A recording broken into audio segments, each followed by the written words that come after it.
To introduce the session, let me introduce also the video address and the message that we are honored to have from Patricia Espinosa, who's the Executive Secretary of the United Nations Framework Convention on Climate Change.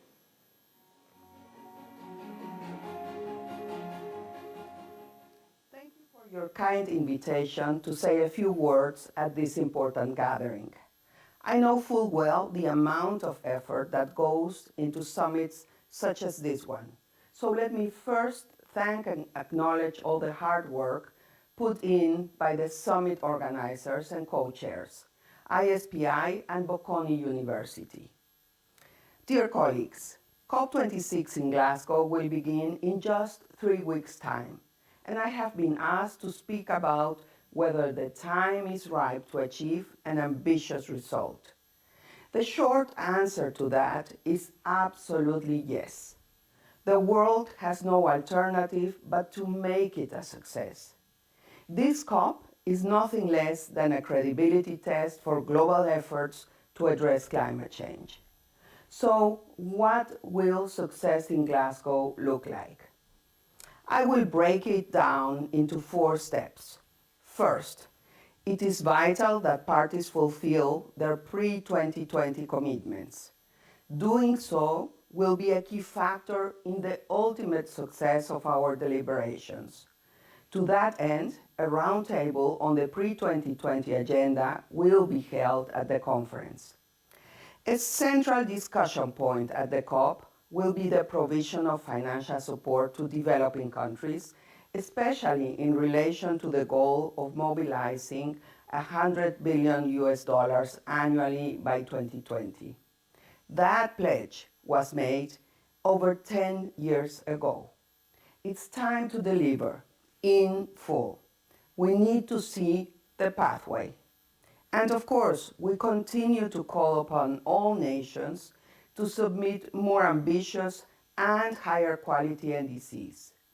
The relevant discussion at COP26, informed by our most recent synthesis report, must provide a positive signal that the world is determined to transition towards a low-carbon future. The current report clearly shows we are on the wrong trajectory, and COP26 must be where nations first show their willingness to turn things around. We are simply out of time to do anything otherwise. It's time for concrete action, to back up aspirational speeches. Second, it's also time to wrap up outstanding negotiations and actually implement the Paris Agreement. And that includes resolving the complicated issue of Article 6 on carbon pricing. We cannot keep pushing this from COP to COP. It's time for bold and courageous decisions by parties on this issue, as well as several others. For example, parties must ensure the transparency framework under the Paris Agreement is consistent with the principle of common but differentiated responsibilities.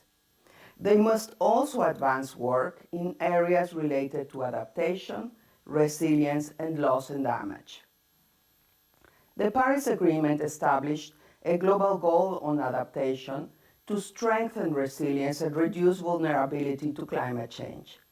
At COP26, parties should agree on how to assess progress towards achieving this goal.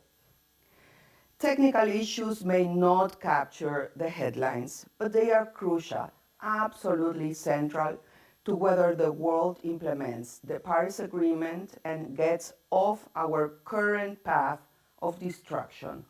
In short, the details matter. Third, success also means countries committing to do much more on all key aspects of the climate agenda: mitigation, adaptation, and support to developing countries. For example, on mitigation, we need clear plans. That includes national plans aligned with science and long-term strategies that can get us to climate neutrality by 2050. We continue to call for 50% of the total share of climate finance provided by all developed countries and multilateral development banks to be allocated to adaptation and resilience. And we need wider ranging and comprehensive financial support for developing nations. On the private sector side, we call upon all businesses and investors to align their portfolios with the Paris Agreement and the Sustainable Development Goals, and to do so by 2024.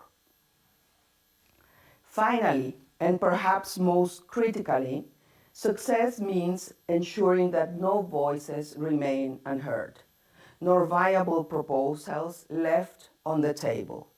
In this regard, the work of our partners, including the Race to Zero and Race to Resilience coalitions, among others, have been exceptional. The power and influence of such impressive teams of cities, regions, businesses, investors, and educational institutions from all over the world have been equally remarkable.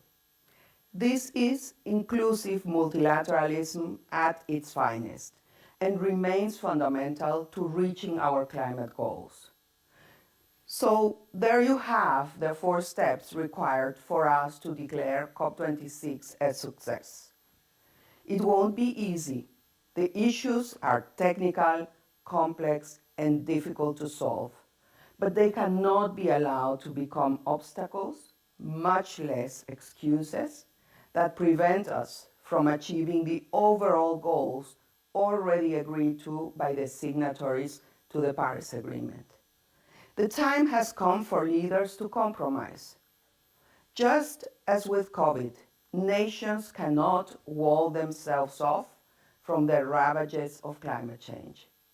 It is imperative that leaders engage in frank discussions that transcend their own national interests, but rather look to the needs of all. I remain hopeful.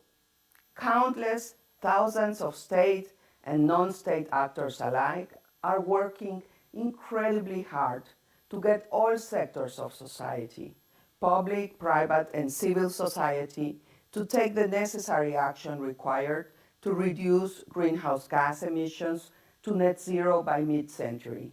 We cannot let these efforts go to waste. The next step is for parties at COP26 to show the bold and courageous leadership billions throughout the world expect of them. We cannot let them down. I thank you for your leadership and look forward to working with you to achieve a clean, green, sustainable future for all people. Thank you.